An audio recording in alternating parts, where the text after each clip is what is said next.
Here's this handmade guitar by Cleautis B. And I don't know, this wood looks an awful lot like Brazilian to me. I can't guarantee that, but you can see these swirl patterns here.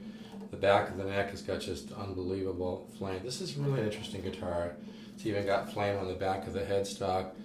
But what's amazing about this guitar is it's even got some kind of, you probably can't see it, but almost some kind of flame going sideways across the wood. But you can see it here. I don't know if you can see that, but there's some kind of subtle flame that goes this way. It's amazing about, I've got 10s on this because it does have high action. It needs a little bit of work. You could take the bottom of the saddle down, and any luthier who's honest does not have to do a neck reset. You just need to sand the very front of this wooden bridge a little bit. You just have to have a gentle touch. And this particular bridge, by the way, is kind of, I think, a little overbuilt, so it might just be perfect. Just very gently sand the front of that wooden bridge so you don't loosen anything back here, and then you can take the bottom of the saddle down even more.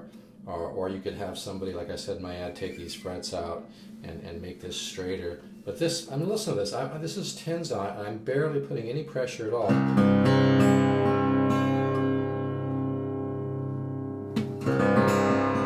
of has a Yari tone.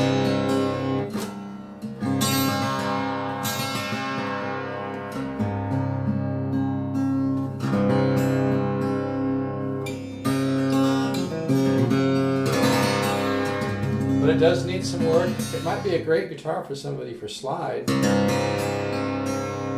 I mean, the wood alone in this guitar,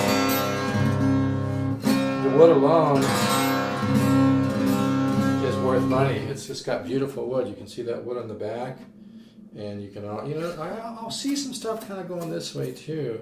It's an interesting guitar. I was pretty, there's only like supposedly a couple of these ever made. You can see the flame on the back of the headstock too. But anyway, it's there's no names or anything on it, so you know, I love stuff like this personally. I was going to spend, you know, $75 and have somebody take the bottom of the saddle down and just sand, very gently sand. I'm looking at this sideways, by the way, on the side, and I can see kind of flame going sideways. I don't know if you can see that.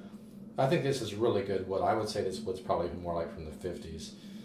But anyway, I was going to spend 75, you know, 85, somewhere like that. Maybe have somebody also, you know, take the frets out, because it has, you know, it doesn't have a truss rod. So when you look at the neck, it kind of, and you see this very commonly in older guitars, the neck kind of comes down a little bit and then goes up a little bit, which is very, very common. A lot of people wouldn't even mention it, but you know, you could do nothing to this guitar. You could use it for slide, or if you didn't want to spend much, you didn't want to mess with the frets, you could just have the action taken down for $30–40, you know.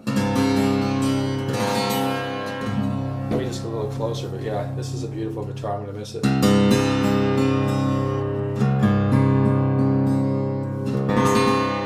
of has that Yari kind of tone.